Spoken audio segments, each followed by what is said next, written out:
I say something, I think it's a bar. There's a fine line between preference and pathology. How Mm. are we trained to value things? You're dropping bars. Welcome to Pop Syllabus. I'm your host, Christiana Mbakwe Medina. Sexism, ageism, racism, these are some of the isms most people agree exist. But when it comes to colorism, especially in Hollywood, things get a little bit touchy. To help us understand what colorism is and how it impacts us all, I'm joined by scholar, activist, and author, Dr. Yaba Blay. Dr. Yaba Blay, thank you for joining me. Thank you for having I'm me. excited to speak to you. I've been a huge fan of you and your work for years. I think it's deeply instrumental and important, especially today in this moment that we're in. I don't know how much you know about this show. It's very new, but we attempt to deconstruct the zeitgeist and answer the big cultural questions. And the reason I really wanted to speak to you today is because colorism is a thing that is kind of evergreen, unfortunately. Sure, It just sure. always exists, not just in the world, but in pop culture in general. And I think it's prevalent in Hollywood and the music industry, and it impacts like all women, whether you're Black, Latina, you're Asian. Heck, I feel like if you're not blonde hair and blue eyes and you're a brunette, you're like a second-class citizen as a white woman. Like it's so insidious in the ways it Yeah. shows up. And I think that as a word, it's something people can't even get their head around when they say colorism. Sometimes the reaction is like, ugh, you're going too deep. But I'd love for you to just explain on a basic level what colorism is and how it functions.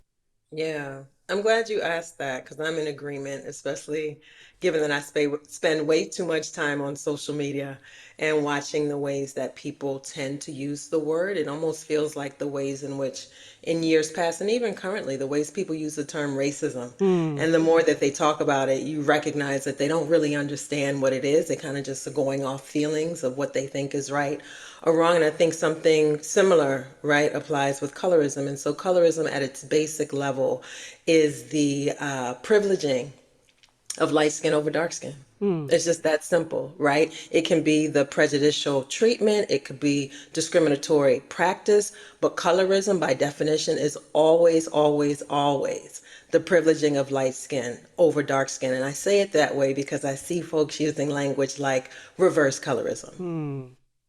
which is not a thing. By definition, that's not a thing. So let's park that. By definition, right? But, right, I do think important conversations happen and need to Hmm. happen when we talk about also the treatment of folks who are light skinned, Hmm. whether it is unearned privilege, Hmm. right? Or if it's prejudice from other folks. Like there's so many kinds of relational experiences. Hmm. So for that, I would use the language of skin color politics, Oh, just to interesting. say that there are negotiations of power that come into play depending upon skin color. I'm probably jumping ahead here, but I really like that because especially for people who are like non-black of different races, right? And so they may have lighter skin, but they are still the skin color politics are still at play within their community and Yes. within the world at large. And I remember this guy I met once, and we're talking about light skin. It came out somehow, and he was like, you know what? Light skin is relative. And I was like, hold on. He was like, yeah. He was like, because in some rooms, he was like, because he was half Filipino, half black. He was like, I'm super dark skinned when I'm in a Filipino room. But he was like, but when I'm with my black family, I'm super light skinned. And I was like, Yeah. oh my. So there is that relativity of it. And that's where Oh, we have like skin politics, where someone will be like, she's such a dark haired beauty, that Catherine Zeta Jones. And I'm like, well, she's a white woman. And I'm like, well, if you compare her to Scarlett Johansson, and right. so it's like the skin politics of it all. Yeah, for sure. Because even if you look at the history of whiteness Mm-hmm. and all of the different inroads, because everyone who we understand to be white in this moment hasn't always been considered white, Yeah. right? Colorism is an agent of white supremacy, Mm-hmm. right? And so if we understand with white supremacy, anti-blackness, racism, colorism, all of these institutions, if you will, are predicated on hierarchical perceptions of value, Mm-hmm. with white at the top, black at the bottom. So no matter who you are and where you come from, Your value oftentimes is predicated on your proximity to whiteness and your distance from blackness. So it is a Mm. relative nature. You would absolutely be light skinned in Ghana, Mm. right? The ways in which we Obroni. think about, you say, They call me well, Obroni. yeah, yeah. That's also a term, right? Yeah, The yeah, the yeah. politics of that Yeah. language and what they consider white, what they consider light skin, what they consider dark skin. Growing up in the States, I thought I was the darkest thing there was, Mm. particularly growing up in New Orleans, right? And so I write about this in my book. The first time I see Alec Weck on the cover of Elle magazine, I'm looking at her like I'm looking at myself. Now, somebody else will say, well, no, she's this amount of darker than you. And I'm Yeah. like, we're the same complexion, right? At the Yeah. end of the day. And so it is relative. Yeah. I think I am quote unquote normal in Ghana, in West Africa, Yeah. but I'm very clear that I'm dark skinned here in the States. I want to get into that a bit Yeah. later. The piece I want to talk about now is how colorism functions specifically in Hollywood, right? Because we have this like long history where we think of like Dorothy Dandridge and Ruby Hill and Mabel Lee and Venita Smith. And then we come to 2025, and many of the roles played by Black women are played by lighter skinned actresses, often of mixed race ancestry. And it Hmm. seems that like the beauty politic, the color hasn't changed when we think of like the Hollywood starlet. She remains fair skinned, whether we're looking 50 years ago or if we're in 2025, 2026. For sure. And again, it comes back to this proximity to whiteness. When you think of the history of Hollywood, for example, right, when we move past the moment of segregation, if that is a thing, right, and think about before that and after, but it's almost like the justification of allowing black folks into a particular space is based on their proximity to whiteness. What's not going to be too much of a jar to Mm, white folks, interesting. right? How might they be more comfortable if they must look at blackness, right? What might make them more comfortable? What might make them not see so much of a difference between themselves, right? And whoever we're calling black or other or whatever the case is. But again, based upon that proximity to whiteness and that distance from blackness, there's a presumption that those folks are somehow better, right? Mm, Less African, more like white folks. Even now, I think a lot of folks make the presumption that if you are light skinned, you have white folks in your family. yeah. And so, even having that ancestry is to say that somehow you are less African, more white than the other Negroes, Yeah. if you will, right? So, I think to a large degree, that's about white comfort, Hmm. right? But it's also about the value that whites place on blacks. Right. But when we think historically, right, one thing that rubs me and one thing that I always want us to push back against, oftentimes when folks think about colorism or even talk about colorism, they always have the starting point on the plantation. Mm, They always talk about this rift between house slaves and field slaves, which is an interesting part of history. It is a true part of history, yes, but I mm, also think it's too binary. It's mm, too either or. We speak as if there were no dark skinned folks in the house. We speak as if there were no light skinned folks in the field, right. right? Like those lines aren't so clear. And the history of colorism precedes that moment. I'd love for you to speak about that because your work addresses like the Elizabethan era and like they're putting lead on their skin to appear as white as possible. I'd love for you to talk more about that. Yeah, for sure. So as you know, much of my research focuses on skin bleaching Mm-hmm. in Ghana. And in doing that research, I did find out a lot about the global history of skin bleaching. Oftentimes, again, in the media, folks tend to focus so much on West African women, so much on Caribbean women. Mm-hmm. And folks are like, oh my God, I can't believe that why would they do that to their skin? And it's like, well, why not? Yeah. Right? Like, if these are the standards of beauty, standards of humanity, and you create an option for them to do so, how are we confused about why they would take the option? Mm-hmm. Right? And so that predates even this contemporary moment. When we look at the Elizabethan era, right, what we might call the era of powder and paint, that is the history of makeup Mm. across the world, as well as this country. It's a European practice that American women inherited. But what we know, what is said, is that in that era, Queen Elizabeth II, for example, contracted smallpox, and smallpox leaves marks on the skin. And so what she did was to paint her face in literal white paint, Wow. right? Yeah. At that moment, and so much history, but at that moment, part of the performance of white womanhood, right? This is at a time where your survival depended upon a man, right? Mm. Whether it be your father to take care of you or the man that you marry to take care of you, right? Your Yeah. father giving you away to be married. This is a transference of property and responsibility. So, one of the ways in which to perform your womanhood, your femininity, put yourself out there is as a suitable mate, right? Mm. It's a guarantee that you can provide him with pure white children, right? Sons at Pure that. white children. And so part of the way of performing that whiteness is to literally look white. Look at the fashions of the time. With these women, you know it's hot as hell outside, but you dress to the neck. Your hands are covered with gloves. You Mm. do not want the sun to touch you because that might communicate that you are a redneck. Mm. You work out in the sun, right? That's you're outside, you're doing menial labor.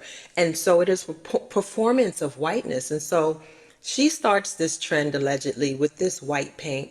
The white paint is lead paint. Which causes damage to the skin. She is alleged to have ingested arsenic wafers Oh my to give God. herself, to the toxicity gives herself that white pale look. She is Wow. allegedly drawing blue veins on her forehead. There is an investment in performing this whiteness, and so it caught on. And Mm. so the history of foundation, as we know it, taps into that lead paint.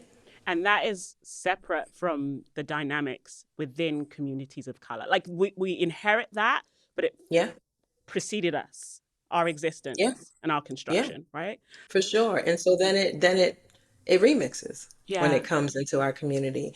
And that's another interesting point, right? Folks will say, "Oh, these women just want to be white." They don't want to be white. They want to be lighter in their communities. They want the privilege that comes with being lighter. They know they're not white. Yeah. They're not trying to be white women. They're trying to gain access to privilege and power in their community. It is all relative. And I love that you mentioned that it's women, because there's this real gender bias when it comes to colorism and pop culture. There was a 2021 report for the Gina Davis Institute that looked at like media throughout the 2010s and found that nearly 80% of Black female characters have light or medium skin tones. And Hmm. this is not just about what's happening in Hollywood. If you look at Bollywood, which is one of the biggest film industries in the world, there's been a lot of work and research that's shown there's this history of depicting fairer women as more beautiful and desirable, and darker Yeah. skinned women are poorer and they're often background casting. So we kind of see this across the globe. We see it in East Asia as well. Why is it Yeah. so acute when it comes to women? Because conversely, when we think of a leading man, we say tall, dark, and handsome, and that can mean anything from Idris Elba to George Clooney, right? So, like, Sure. what is that about? It is the performance of femininity and masculinity, right? We have two different expectations. And so there's a feminization of whiteness Mm-hmm. and a masculinization of darkness. So, in the same way that we talk about women not wanting to be dark because that might communicate that you're out in the sun and you're working hard, that's what we want from men. Right? Mm. We want men to be physically strong, to be able to, I don't know, chop down some wood, right? Like we want, and it's sexual similarly, Yeah. right? You want women to be feminine, dainty, someone that can be controlled, right? You want men to be masculine and strong. Like in this moment, I'm thinking of the controversy that happened with LeBron James on the cover Oh, the of Vogue issue, the Annie Leibovitz picture, and he has, I think it's Giselle in his Giselle arm, and Bundchen his on arm his is kind of, arm. and it kind of invoked King Kong for a lot of people. That's what I King thought Kong. immediately. No, for sure. I was like, what is this? You know? For sure. And many of us who do media analysis can put those pictures side by side. But if we're trying to communicate a man who is strong, who can, I mean, look how she's positioned. She's like a damsel in Mm-hmm. distress. And here he comes to save the day. But also know, right, that King Kong is another term that's been used to describe black men for other sexual reasons, Yeah. right? So the expectations, the things that we think of as sexy, right, Mm-hmm. as attractive in men, we don't see the same for women. Mm-hmm. So it's the colorism in pop culture and in the world is there kind of to reinforce like binary ways of thinking about gender. Is that kind of For what you're sure. saying about like For the sure. woman is innocent and fragile and Yes. doesn't have to work, and the man is like brusque and sexy and Yes. dominant, and that part of that is like darkness, a darkness that we kind of allow. Yeah, because if you flip the script, when you have the Albie Shores and the light-skinned men, we call them pretty boys, Yeah, for sure.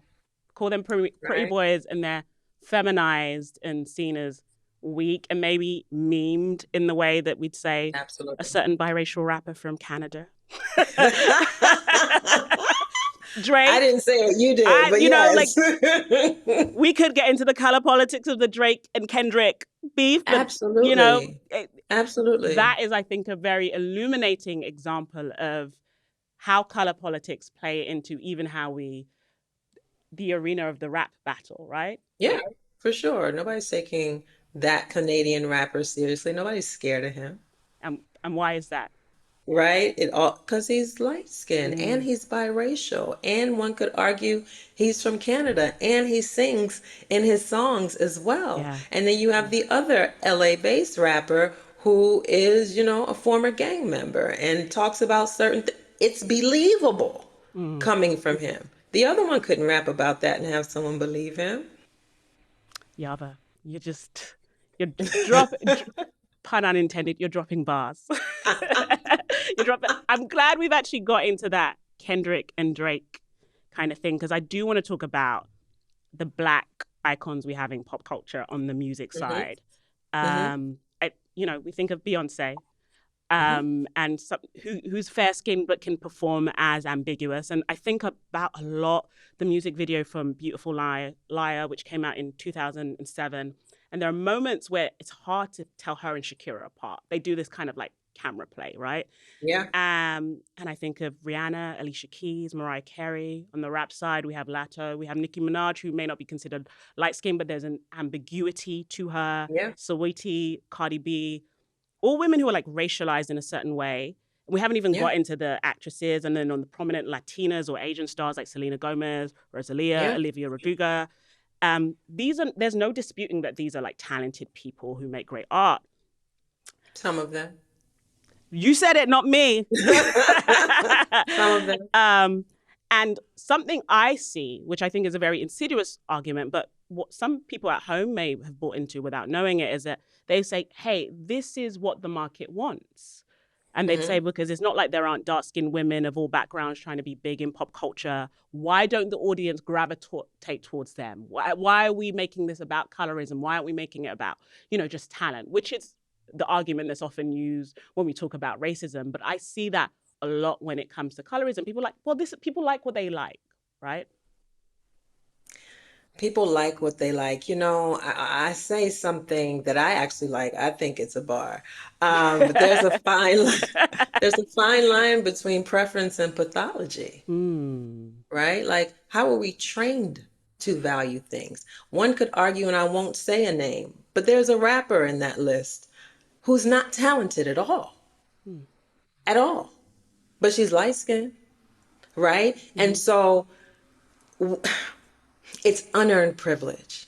If you look a particular way, Yeah. a producer, a label might be more willing to work with you and train you to get on that stage and sound like you have talent. Whereas you could have a talented, dark skinned rapper who's had to fight and beg for years before anybody paid her any mind.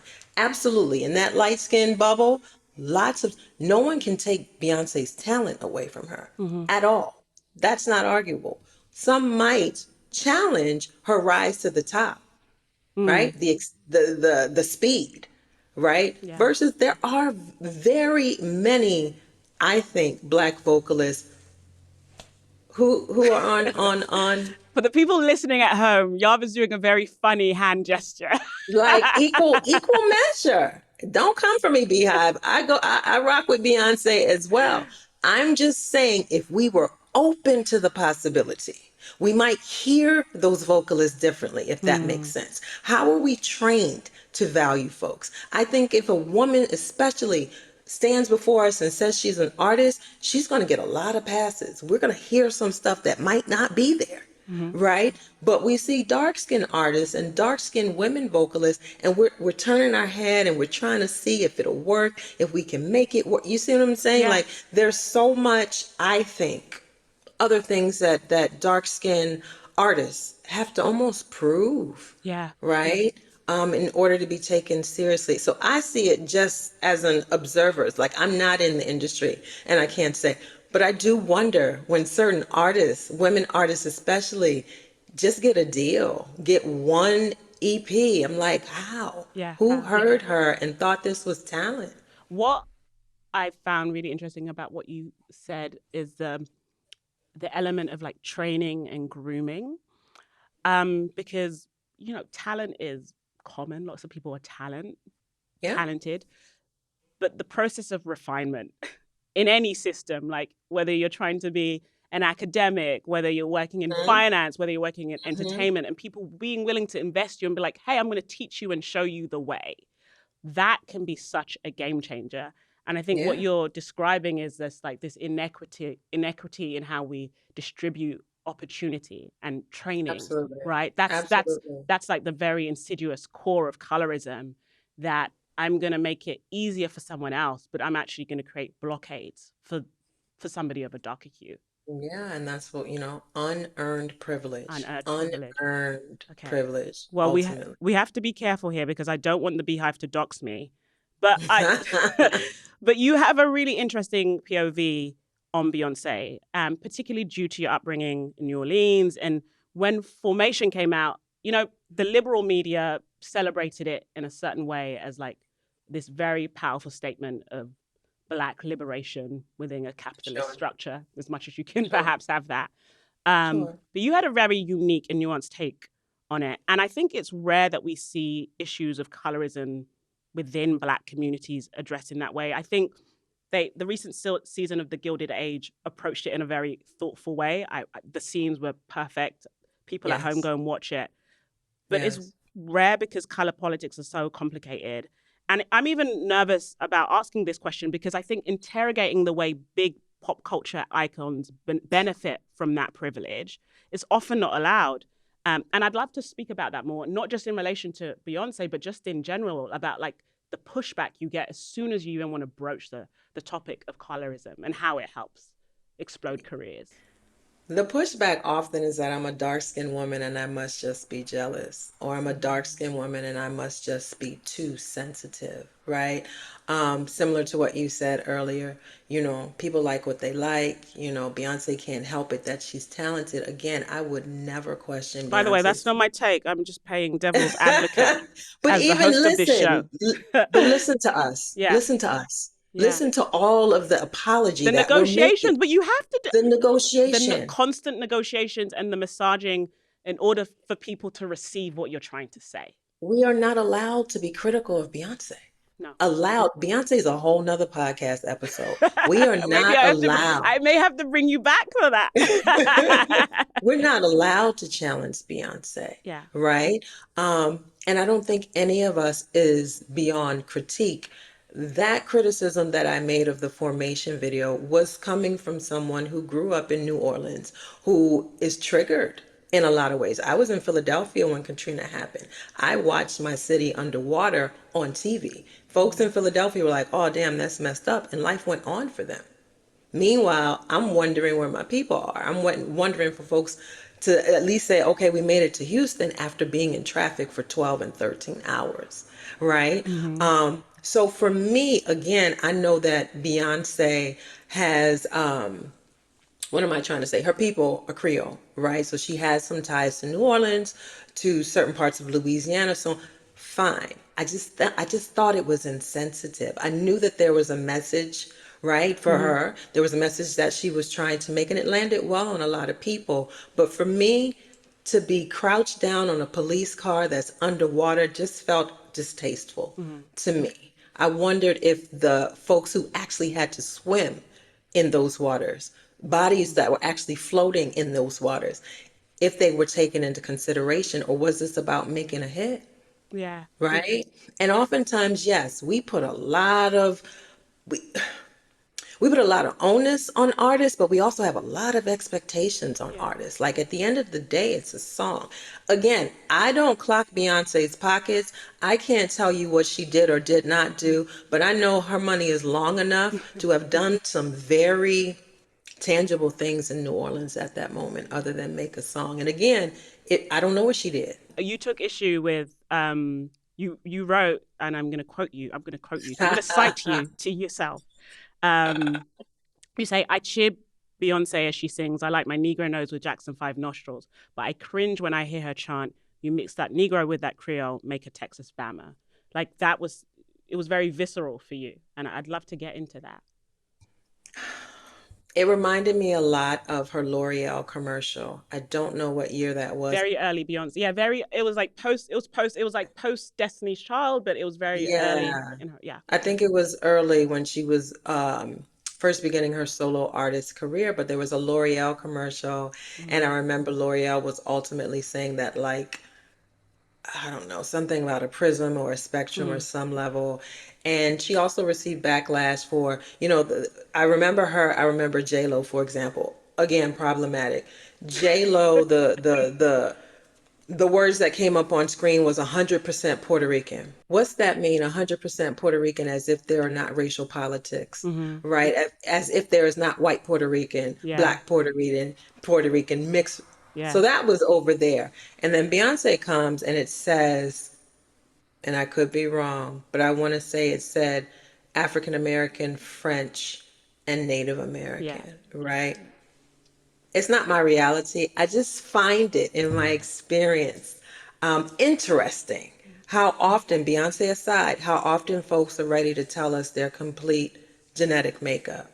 It feels like, again, hierarchical, Yeah. white at the top, black at the bottom. Show me how close you are to whiteness. Show me your distance from blackness. I don't know if it's really about pride. I can't speak to it, but what it feels like in experience is, let me show you all the ways I'm just not regular Mm. black. So hearing it lyrically, right? Again, I can own it, my own sensitivities, but I grew up in a space, again, where folks were very intent on performing, on showing, and naming how they weren't black. So mixing Negro, you feel what I'm Mm-hmm. saying? Like mixing Negro is to take it away from Negro, Mm. I to get move it you. away from Negro, Yeah. right? Mm-hmm. Again, that's how I read it at the time. That was my sensitivity at the time. And again, as we just talked about, for a lot of people, Beyonce is beyond critique, so she can do and say just about everything, which can be harmful. Without being called in or called out in a way that other talent might be. Other talent might be canceled Mm. for. I want to go back to what you said about the moment you saw that picture of Alec Weck and felt Yeah, really seen, because there are always these moments in pop culture where it feels like things are shifting a bit. Like in the 90s, we have Alec Weck, as you mentioned, and Naomi Campbell. 2014, we see Lupita win the Oscar for 12 Years a Slave. 2016, we see Insecure, which is massive because it has two dark-skinned women leads on HBO, which is maybe unthinkable 20, 30 years ago, right?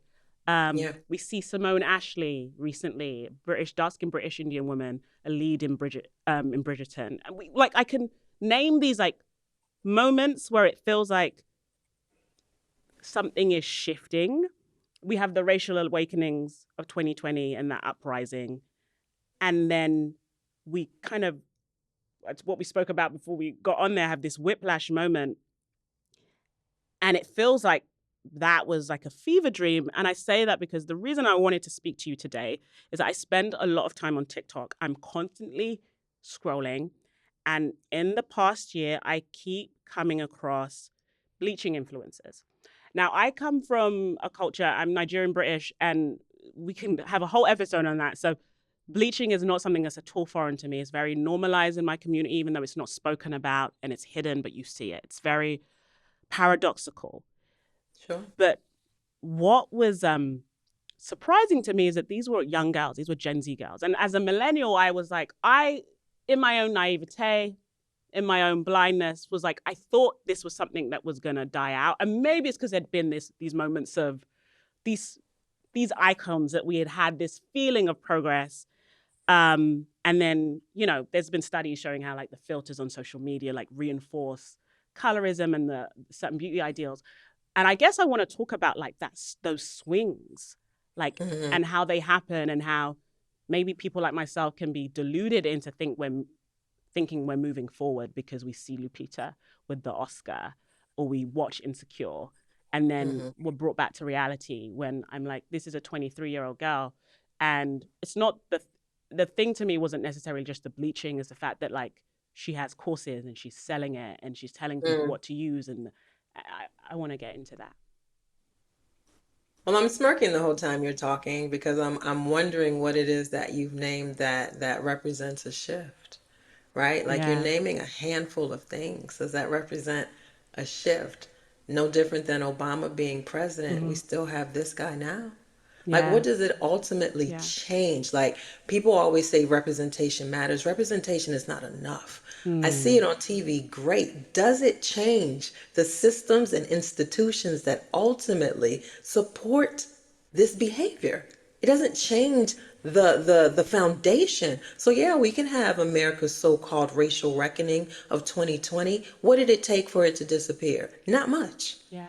Not much, right? This whole thing with Target, a lot of folks are like, well, why Yeah. Target? I can't necessarily answer that question, but there's something about this moment when folks, companies, brands felt the need to come out and say that they were changing things. Like they could have kept that to themselves. Yeah. But what is it that you want people to know when you say now that you're changing things? You want folks to know that you're aligned with that guy in the White House. Mm-hmm. You want your consumers, so you think is your target base, right? No pun intended. You want them to feel comfortable with what you represent. So if folks in power are anti-DEI or whatever combination of letters you want to use, if they are anti that, then we have to be anti that in order to make money. Capitalism Yeah. also, like we have this intersection, as Bell Hooks taught us, right? Mm-hmm. Imperialist, white supremacist, capitalist patriarchy.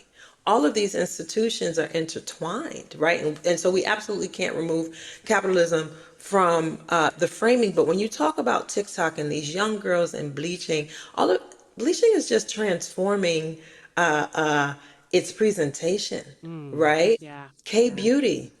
Like if you close your eyes and Mm-hmm. think of the ways that Asians have stereotypically been portrayed in the media, for example, they tend to have a little bit more color, yeah? When you look at K beauty, K-pop, K whatever, we're coming back to this pale white. Yeah. We're seeing folks wearing lighter hair than we presume folks who are of Asian descent, right, to have. And so when you get to TikTok, and I think this is another point that needs to be made, we can all be agents Yeah. of white supremacy. We can all be agents of colorism, whether we're conscious of it or not. Mm-hmm. So for those of us who are looking, what is the word that we're using in K beauty? It's not flawless, glass. Glass skin, the glow. Glass skin and the glow. Yeah. So many of these alpha hydroxy acids, beta hydroxy acids, hyaluronic acid, like all of these acids that are being used and all of these serums that are being used, we Yeah. say it's for even skin tone, but we're not evening it towards the dark part of our skin. We're evening it to be lighter, Glossy. right? And so the goal, we might not call it bleaching. Yeah. And I won't even say, oh, okay, beauty is bleaching necessarily. But I am saying that this value that we put on lighter skin, it takes many forms. Yeah. And I love that you had that smirk because you're checking me and I enjoy it. No, it's great. Because it's the way seemingly contradictory things explode at the same time.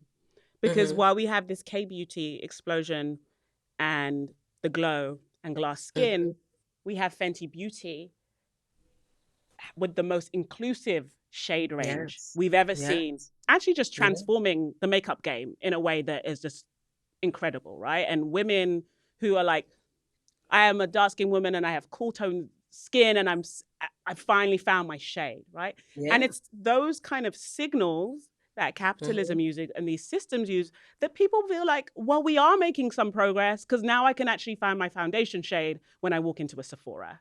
You know what I mean, Yaba? Yeah, progress again is relative. When you were talking about the Rihanna versus the K beauty, it's both and. I Yeah. think what's challenging for us, we're so trained in these binary Yeah. realities that it has to be one or the other. All of these things can exist simultaneously, Mm. but if we are to think critically, the question has to come to the foundation. Is the we can have Rihanna's a palette, which is amazing. I am a 480 in the winter time and a 485, 490 in the winter, which I love her for because when I was coming up and I was trying to wear makeup, I was looking real ashy. There weren't a lot of tones, right, that fit my complexion. I'm now learning about undertones and Yeah, yeah, it's amazing, yeah, right? That I can be included in those conversations. That is amazing. And we can also have K beauty. We can have both. We can have a system, my complexion, also using K beauty to deal with hyperpigmentation, right? And so yeah, multiple things can exist at the same time. I think we are looking for signs that things are changing. And relatively speaking, they are, yeah. but the foundation isn't.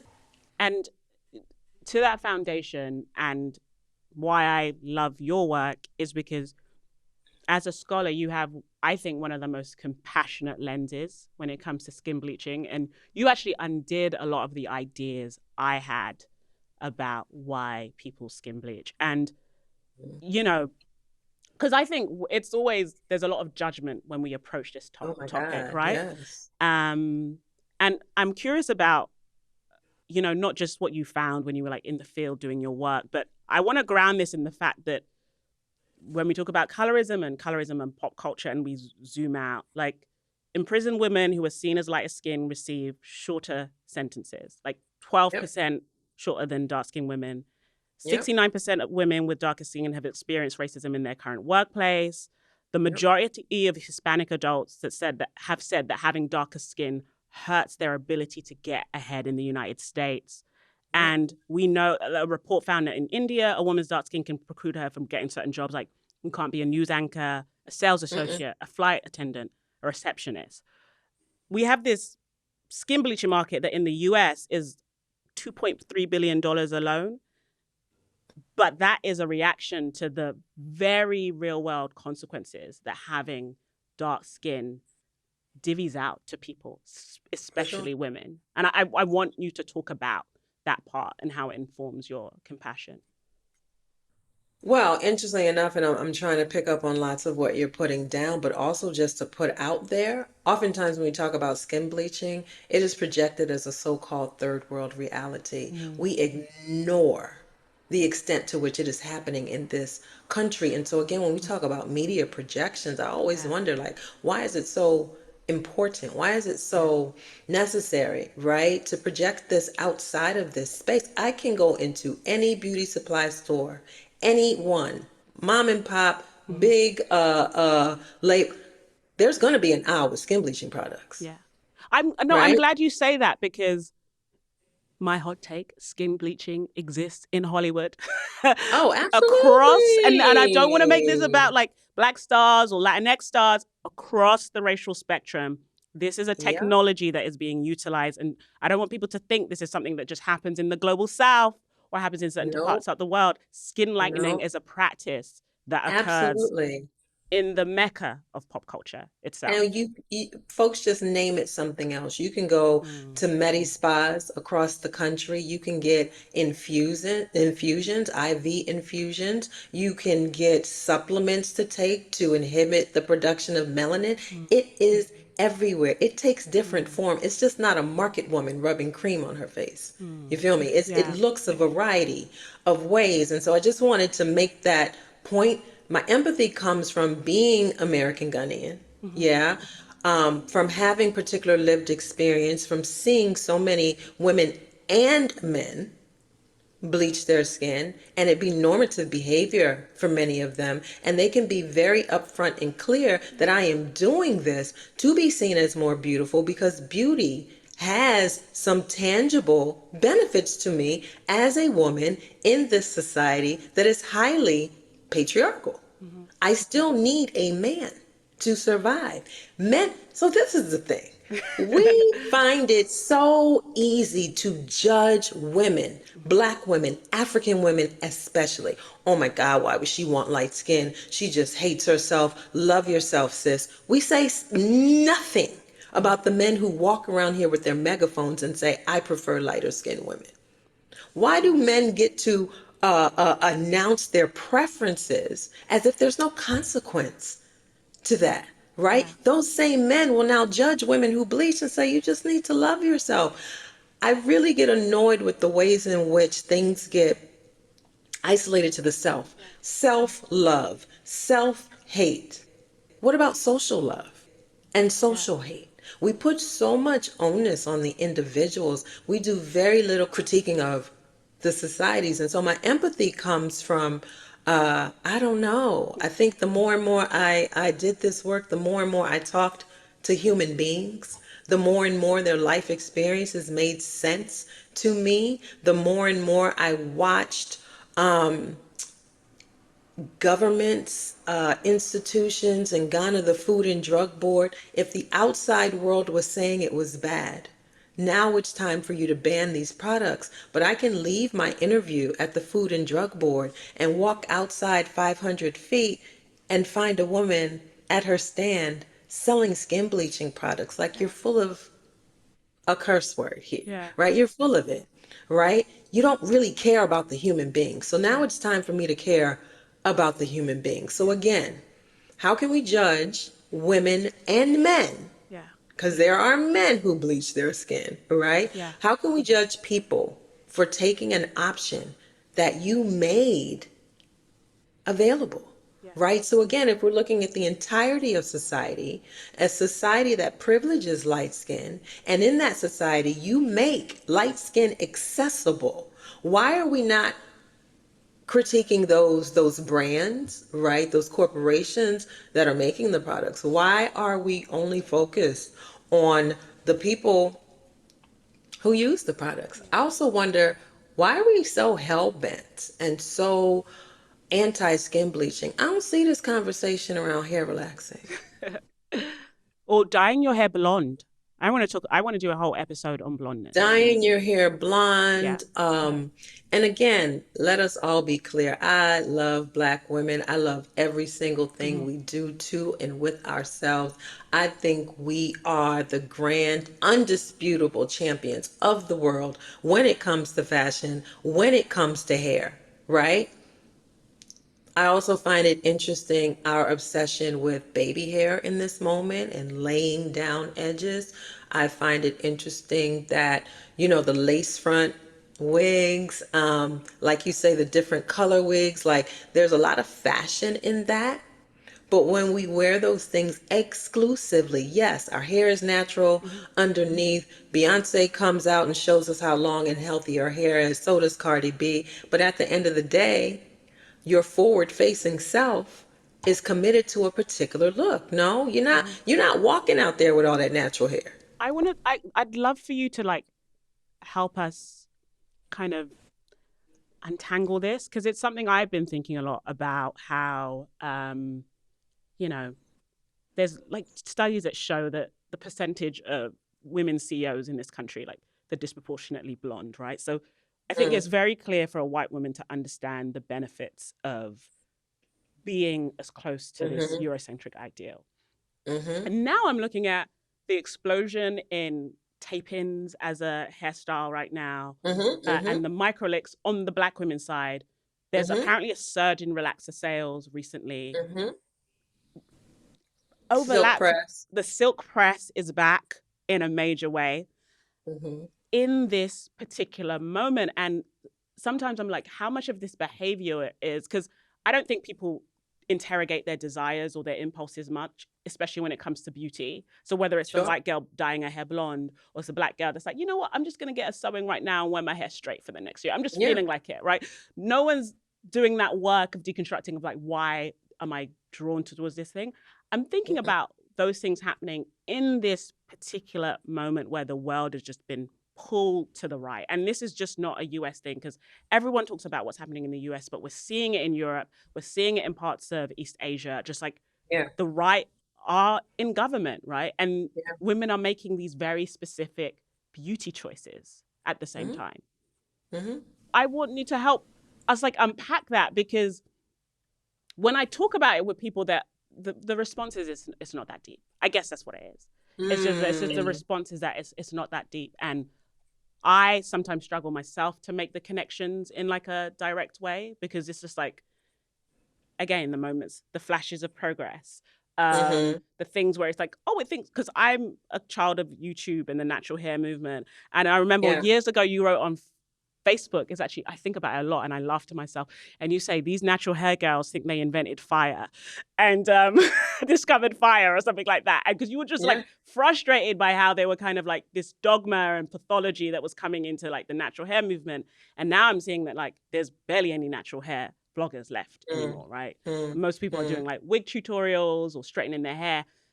And I guess I'm just trying to trace it and make those connections and understanding why, you know. Yeah. I think I want to give you a hug, and I want you to let it go. Yeah. Right. And when I say that, I think, and not just you individually, but so many of us are looking for signs of progress. Right. Yeah. And the progress might be there, but again, it Oh doesn't no, Yaba, I'm an change. Afro pessimist. I'm like, I'm not looking. Please, please don't, please don't think this conversation that like I believe But you know what I mean? we're Like when you doomed. say, Like I just think the world is doomed. But I'm optimistic about myself. I'm pessimistic about everyone else. Let me make that clear. I got you. I'm I just got saying you. that it's the please, Yaba, don't ever. We're finished, guys. We're finished. I'm just going because I got 3 kids. Okay. Um, no, but it's just that it's the glimmer of like, oh, like the girls are wearing their own hair now Yeah. and like feel less welded to all of I these think things that I we thought we think needed. I've been sorry to cut you off. No, go for it. I think I've been disappointed enough to where Okay. I'm like it the natural hair mo like I was at the helm, I Mm, would say, when the girls were going natural. Like mm, we were going natural way back when, mostly because of our black political standpoint, right? But yeah. when it became this kind of what felt like this mainstream move towards natural hair, I'm like, oh, we made it, right? But now looking back, and not just now, but in years past, looking back, I can still see how white supremacy, right? And Mm, the value inherent to whiteness has found its way because I have probably 5Z hair, mm. right? But somebody would say it's 4C. And so all the things that 4C hair does, it's supposed to apply to me. It does. When you look at that hair chart, that is a hierarchy. Wake it That's up. a hierarchy. So when we talk at the so-called natural hair movement, the movement is to get your hair to look like 3A, 3B. It's movement, literally. How do I move? And Yeah, it's TikTok, true. I It's can true. go down the rabbit hole. TikTok had me thinking I could have a wash and go. My hair is not going anywhere after a wash. You hear me? But there are products that can be bought. There are methods. They'll tell you what to use and how to do. The amount of money we have all spent on Yeah. natural hair Yeah. products, You're right. trying to figure out the Yeah. way. And ultimately, what we're being trained away from is ourselves. Yeah. The goal is to get to know your particular hair type and what to do with your hair, as Yeah. opposed to what can I do to get my hair to look like the ideal natural, like what's the point anymore? Yeah. And you know what it is? It's that like process of dilution that we were kind of referring to, that Beyonce lyric from earlier, Mm, and mm, what we're doing mm. with the natural hair. And I think the peak commodification of it is really the Kardashians, right? because you take just enough, like whether it's like the body part, whether it's a skin tone, whether it's a hairstyle, whether it's a feature like the full lips, and you Mm-hmm. put it all together and then you sell it in a way that is legible to the audience. It has enough, I say, proximity to whiteness and distance from blackness. And it's like this kind of like formulation that they're doing. And that is interesting to me. Is that it's that version that has become like the multi-billion-dollar empire. Yeah, I don't know, right? The natural hair movement, and again, I can only speak about my social circles, I think, in the Mm, ways that a lot of my communities have expectations. Because if you are, mm, for the community and pro-black, right, there's an assumption. I'm going to make a confession in this moment, mm, right? I question myself. I question whether or not my position mm, towards natural hair and commitment towards natural hair is about any level of quote unquote self love. And let me not say any level, but is it reflective of self love or is it reflective of my political identity? go deeper. Right? Go Like deeper. when Go deeper. just Yeah. to say, like, part of the natural hair movement is this presumption of I love myself Mm-hmm. and I love my hair. I question that, right? And it's no judgment. I just don't think it is an automatic reflection of self love versus self hate. A woman relaxing her hair is not an automatic reflection of self hate, no more than bleaching her skin is, right? These terms are coming out of psychology. And so, Mm-hmm. the same ways in which we need to be clear about a definition, right, of colorism, I think we can all do the work of understanding the language of self love. And self love doesn't mean doing affirmations in the mirror. Self love doesn't necessarily mean going to the spa and taking care of myself and resting necessarily, right? Mm-hmm. Nor does self hate mean like that I'm going to do all these things to change myself necessarily. We put so much on the individual and we're Yeah. not questioning society and the expectations of society and the value system of society and the prejudice. Like, we leave society out of the conversation. We just think somehow from somewhere, right? Mm-hmm. No matter your social experience, your upbringing, your lived experience, somewhere you're not seeing yourself reflected in the media. You're not seeing yourself reflected as valuable in your own communities, but from somewhere you're supposed to figure out how to love yourself. Nobody else loves you, but you're supposed to figure out how to. It just is completely unfair Yeah. to me, Yeah. right? We put so much onus on the individual. And so this natural hair movement, I question it too. I do insert capitalism. Yeah. Absolutely. What's the trend and how do we make money? You go to any beauty supply store. I used to want to do a show, and Okay. I was going to call it Adventures at Beauty World, because when I lived in Durham, North Carolina, I came across the largest beauty supply store I have ever experienced in my life. It was a converted grocery store.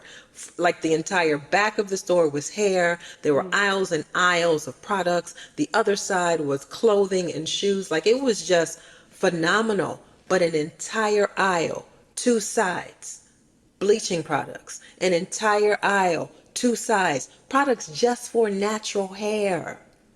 And so there's a boom across brands that they've got a natural hairline, right? And so Mm-hmm. we're going to keep spending. I've got a whole tub in my bedroom full of products Oh. that I do not use Yeah, but you in don't my want to see hair. my hair. It's like I'm like a hoarder, natural hair products. I'm like a But how hoarder. much money are we You spending? don't even want to know. You We're don't. talking It's about shampoo and conditioner that cost $56. yeah. Shampoo and conditioner.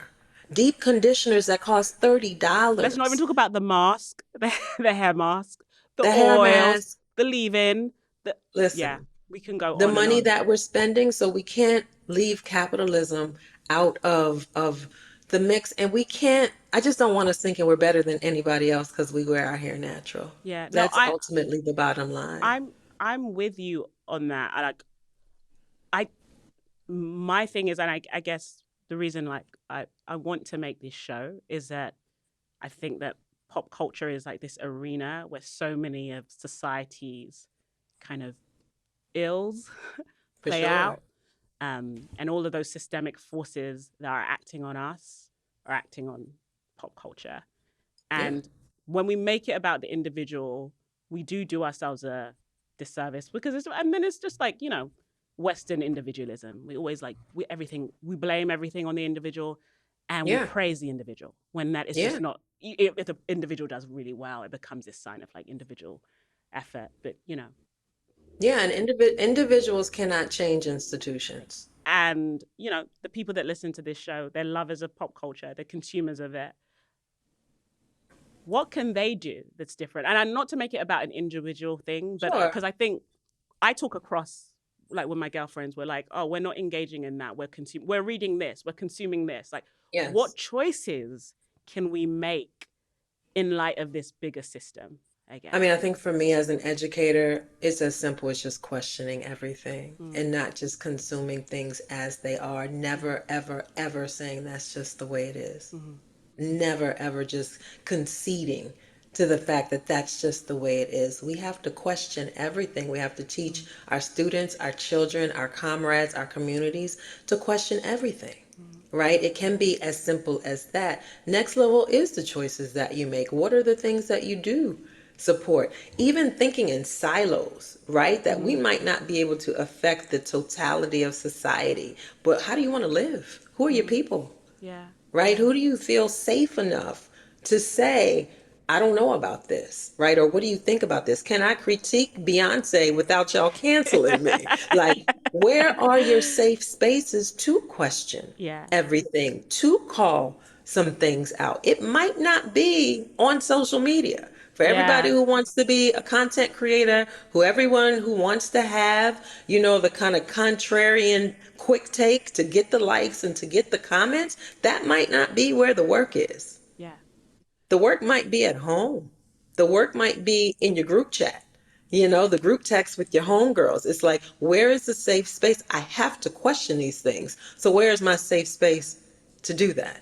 And yeah, but do you think this is like inter-community work? Is this with allies? Like, what does it actually? Because I'm thinking practically, right? Because sometimes we Sure. have just like, I call them echo chambers of stupidity. That's, no, it's true. Like, I do. you're just, even like among me and my friends, we don't get everything right. I'm like, we don't know, we don't have all the answers. We need to be talking to elders, like youngers, Right. people from different groups. Like, what does that look like practically? Because the reality is a lot of people are in silos, right? They're Sure. they're they're in silos, and sometimes people are just alone. So, what does Sure. that look like practically, and how do you think it should look? I don't know how it should look, but it Mm, could look like reading books. yeah, It could look like listening to podcasts. Being open to the idea that you don't know everything, being yeah, open to the idea that you do need to be exposed, right, to a variety of perspectives. And that can be, again, within your circles. When you say, who do we need to be doing this work with? I'm tired. I'm mm, tired. Interestingly enough, on social media, the large majority of my following is white women, mm-hmm. well-meaning white women. And what I'm thankful for is many of them know how not to take up space. Well, that means you've They know. cultivated a good Absolutely. following. Respect Because to you. I'm not changing my perspective to Yeah, make you feel comfortable. This yeah, is not your comfort place. Now, if you want to listen, yeah. if you want to learn some, I want to cuss so bad. But if you want to, I'm a if you want to preacher's learn I'm a preacher's something, daughter, and my dad is probably going to be tuning in. So please, you know, Uncle, I'm strict sorry. Nigerian. So You already know. So please, I oh, beg, I'm sorry. But you know what I mean? And so yeah, it is exhausting yeah, to try and teach other people how to be decent human beings. mm, That's for y'all to do in your own communities. Now, if you want to check in one on one, what this looks like, but don't have that expectation. Like, I cannot be your target and your shield yeah, at the same yeah, time. Like, I'm human. I don't feel like it. That could be somebody else's work. I know people who have whole careers, right, off of teaching white folks on how to be decent human beings. It's not my calling, it's yeah, not my ministry, right? And so we need people, of course, to do that work. It's not me. yeah. Okay, you're not going to do that work, but No. for the people who have loved you today and learned as much from you as I have learned from you over the years, where can they find you? I am on Instagram at Yaba Blay, and I have a website, yabablay.com. And also, I get your email blasts. How do people sign up to get? Because I just get them, and I love to get them. But how Yeah. is that not for Oh, everyone, or am no, I no, blowing no, up your no, spot? Okay. no. Folks can sign up on my website, and I do Okay. want to be a little bit more intentional about But that. when is your book coming out? Because I know everyone's going to want to know about the book. We are planning for the end of 26, beginning of 27. Okay, speaking And it my into book existence. is named To Become Beautiful. Oof. You have to come back when the book comes Of out. course, I'm here. Dr. Yaba Blay, thank you so much. Thank you for having me. I learned so much. You're always like calling me in. I love it, man.